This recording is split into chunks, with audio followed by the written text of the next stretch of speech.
Yeah, for us, our Sunday gathering, that's what we call it. We call it a gathering because we really believe it's the gathering of the church. We don't believe the Sunday is the church. We believe that the people are the church and that we should gather the church together regularly. And so we gather together weekly for that.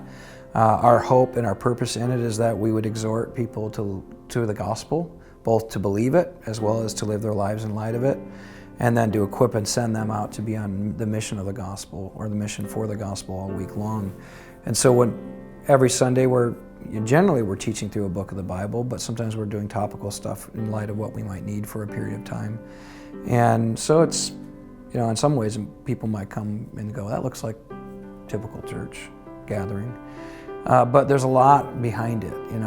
Our preaching, we engage in dialogue during our preaching because our desire is not just to be preachers, but to equip our people to be proclaimers of the gospel. We want them to learn how to think through the gospel. We want them to learn how to articulate it.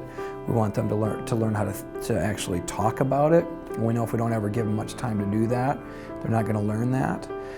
We want them to actually have to see a preacher work through the answers and questions people bring up, just like we're expecting them to do in the everyday life. I always say the preacher has the easiest job because he gets to speak uninterrupted for 40 minutes to an hour, and he tells everybody else now to go do it to a group of people who are going to disagree, or going to interrupt them, who are going to fight back.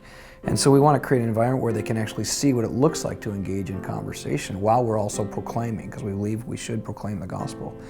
So we do that, and our hope is not only to see people be transformed and rescued by the message and power of the gospel, but to be equipped to be gospel people.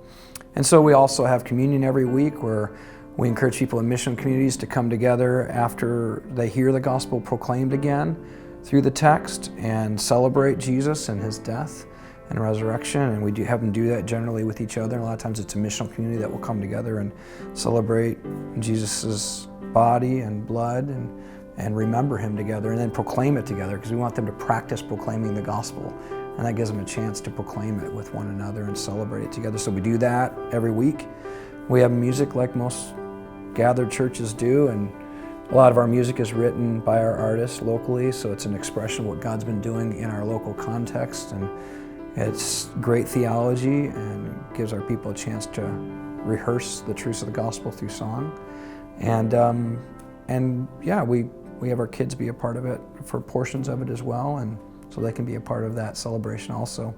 So that's pretty much it. We have food at all of our gatherings because we believe it's a good way to model that sharing food together is a way of sharing communion together, not just around Jesus, but also around a common table. So even if it's just a bunch of food people brought, we want to eat together and just teach our people that it's good to eat together.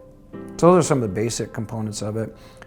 Fundamentally, we want people to leave feeling like they have more confidence in Jesus, more conviction to live out the gospel in everyday life, and a sense that they just got sent out on the mission, to the mission field all week.